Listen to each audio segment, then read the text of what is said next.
Hecarim, the shadow of war.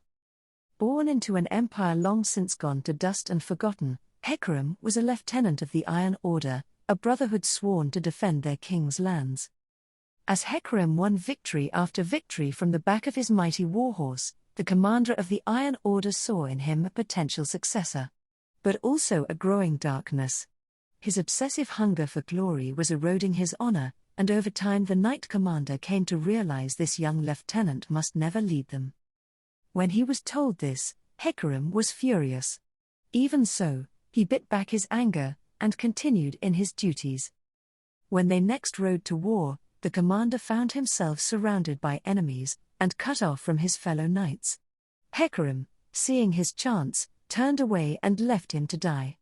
At battle's end, the Iron Order, oblivious to what Hecarim had done, knelt on the bloody ground and swore allegiance to him. Hecarim rode to the capital to take his formal oaths, and met with Calista, the king's most trusted general. She recognized his prowess and leadership, and when the queen was wounded by an assassin's poisoned blade, Calista was comforted to know the Iron Order would remain with the king while she sought a cure. Gripped by paranoia, and seeing new threats in every shadow, the king raged at those he believed were trying to separate him from his dying wife, and dispatched Hecarim to quell dissent throughout the kingdom. The Iron Order earned a dreadful reputation as ruthless enforcers of the king's will. Towns and villages burned. Hundreds were put to the sword. With grim inevitability, when the queen died, Hecarim chose to sour the king's grief into hatred, seeking sanction to lead the Iron Order into foreign lands. He would avenge her death, while earning yet more dark renown for himself. But before they could ride out, Calista returned. She had found what she sought upon the distant Blessed Isles, and yet it was now too late. The king would not believe this, and had Calista imprisoned as a traitor. Intrigued by what he had heard, Hecarim visited her cell, and they spoke of the pale mists that protected the islands from all invaders. And also of the inhabitants' immense wealth, including the legendary waters of life.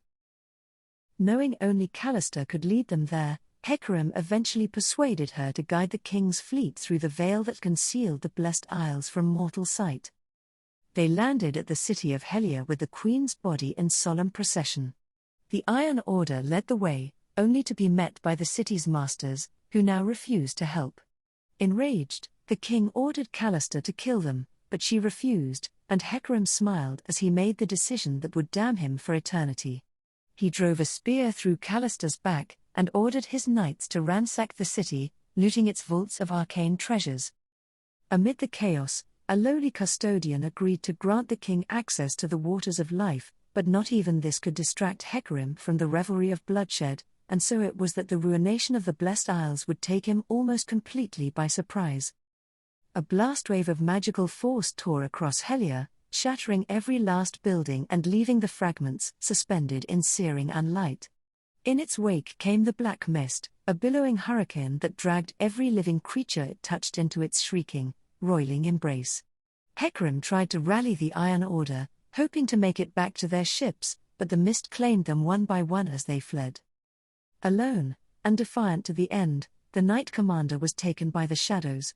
He and his mighty steed were fused into a monstrous, spectral abomination that reflected the darkness in Hecarim's heart, a brazen creature of fury and spite, at one with the black mist and yet utterly enslaved by it.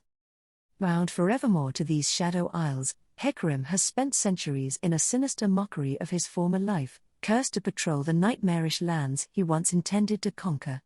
Whenever the black mist reaches out beyond their shores, he and the otherworldly host of the Iron Order ride out to slaughter the living, in memory of glories long past.